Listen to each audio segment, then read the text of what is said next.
Welcome to this new automotive news video for Saturday, March 14, 2026. Today we're going to talk about MG, which is crushing the European competition by offering a series of new vehicles in Europe at particularly attractive prices. We're also talking about Chery, another Chinese brand that will now offer two new plug-in hybrid SUVs in Europe.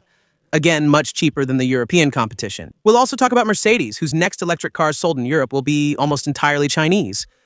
And finally, we'll talk about BYD, which wants to enter Formula One. These will be the topics of this video for March 14th. I hope you'll find them interesting. If that's the case, as usual, I'm counting on you to show it by leaving a like, subscribing for future videos, and boosting this one. If the option appears for you, and by leaving a comment where you share your thoughts on today's news, especially about MG and Omoda. Are you ready, thanks to these particularly attractive prices, to buy, maybe for the first time in your life, a Chinese vehicle? Today we're going to talk about quite a few new things from MG.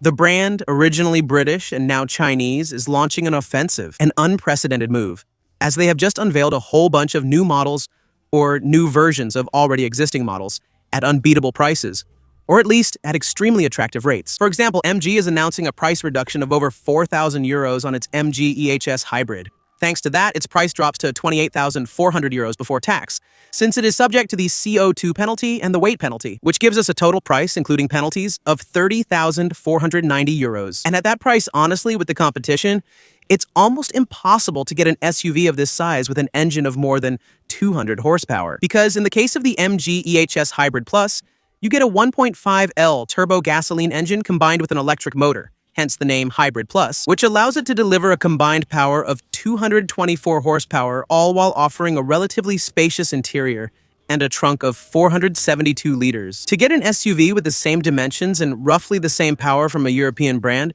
unfortunately, you have to pay a lot more. The Skoda Karoq starts at 34,000 euros with much lower engine power, and the 3008 starts at 38,000 euros, also with much lower engine power. And if you want to get close to 200 horsepower and go for a Renault Austral, it's 41,000 euros. That's 11,000 more than the MG EHS.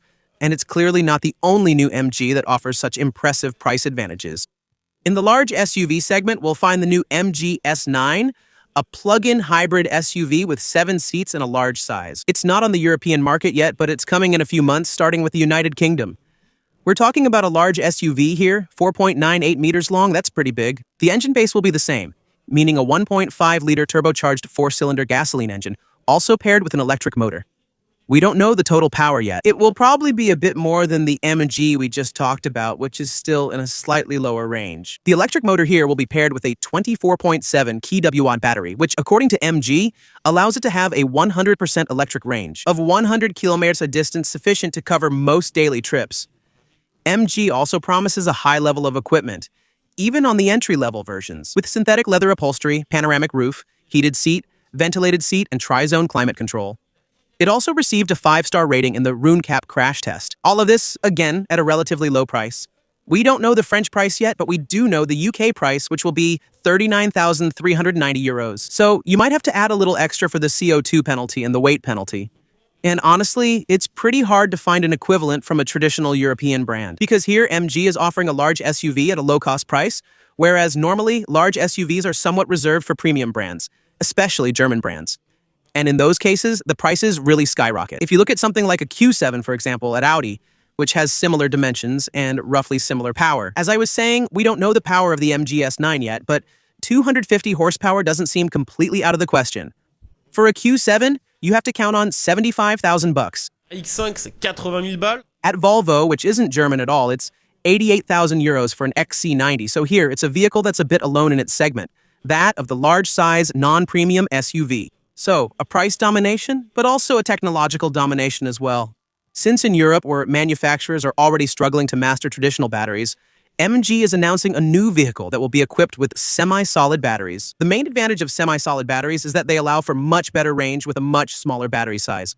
So here it's the MG4 EV. It's a new crossover SUV that's 4.42 meters long Equipped with a 53.9 kWh semi-solid battery, which, according to the CLTC, gives it a range of 510 kilometers, with one that, for now, is not yet available on the European market, but it will arrive slowly but surely. As MG has been doing for a few months now, the big question is how much will it cost and where will European brands stand when such battery technology arrives on the continent? To end on a positive note on this subject, we know that there are European brands that are quite advanced in semi-solid batteries, especially Mercedes, but there's still a difference between developing it in the lab and delivering a production vehicle with it. By the way, speaking of Mercedes, you should know that the Star brand is also giving in to the allure of Chinese brands to try to catch up with them. When it comes to the development of electric vehicles, Mercedes is working on a new electric car architecture developed by Geely, and that's a first in 130 years of history and existence.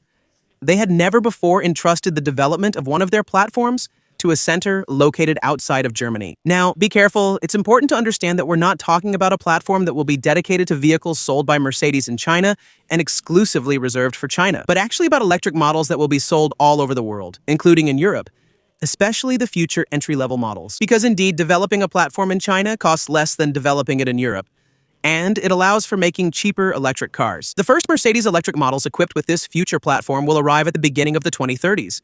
And it's true that we can wonder, at that time, what will really remain German in these cars? Between Chinese batteries, a Chinese platform, Chinese electronics, since that's something I haven't specified until now. In addition to using these new Geely platforms, Mercedes would also use the GEA electronic architecture, which is produced by Geely, and which will make it possible to manage everything related to driving systems, digital cockpits, connectivity, and the entire infotainment software suite. So, between a 100% Chinese technical base and body parts that are made in Hungary, it's hard to keep considering Mercedes as a truly German brand, at least when it comes to entry-level models. Anyway, in Europe, Chinese brands are also trying to go premium, to make vehicles that are more or less luxurious. That's the case, for example, with Chery, which is going to offer two new large SUVs, Omoda 7 and Omoda 9, which are rather premium plug-in hybrids. The Omoda 7 will compete with models like the Citroën C5 Aircross Peugeot 3008 or even the MG EHS, which we mentioned earlier in this video. Inside, there's a 15.6-inch central screen,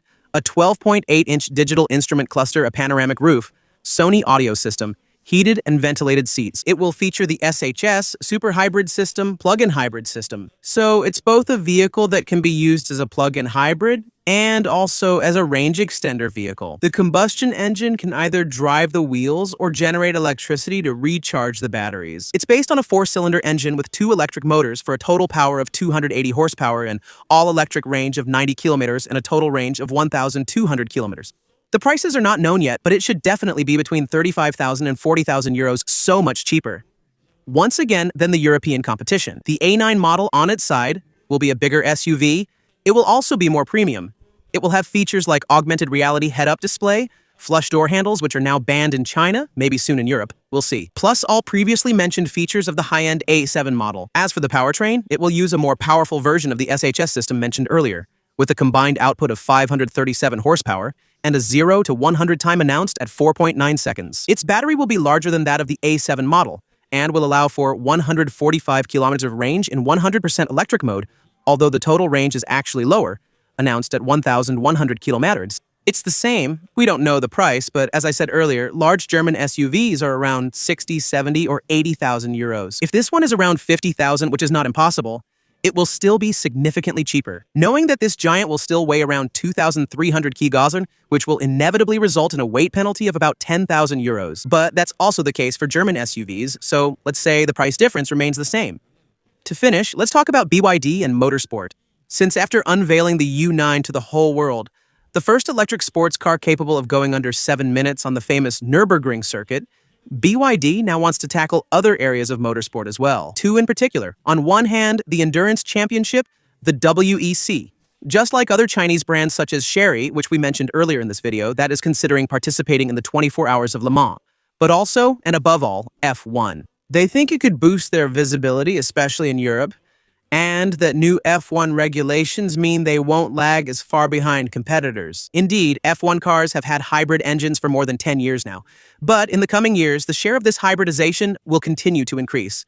Normally, starting from the next season. For example, the MG UK which is an electric system that recovers energy when F1 cars brake and then re-injects it during acceleration. In the form of a small power boost, the MG UK's power will go from about 160 horsepower under the current regulations to 470. So electric motors and electrification are going to gain ground in F1. And since BYD is one of the world leaders in expertise when it comes to batteries, electric motors, and everything related to these systems, they could take advantage of these rather favorable regulations to enter the race. We'll see if it happens or not. In the meantime, we've covered today's news. I hope you found the video interesting. If you did, as usual, I'm counting on you to show it by leaving a like, subscribing, and why not by supporting the channel through the join button. Under this video, I'll see you tomorrow for the last video of the week. Ciao!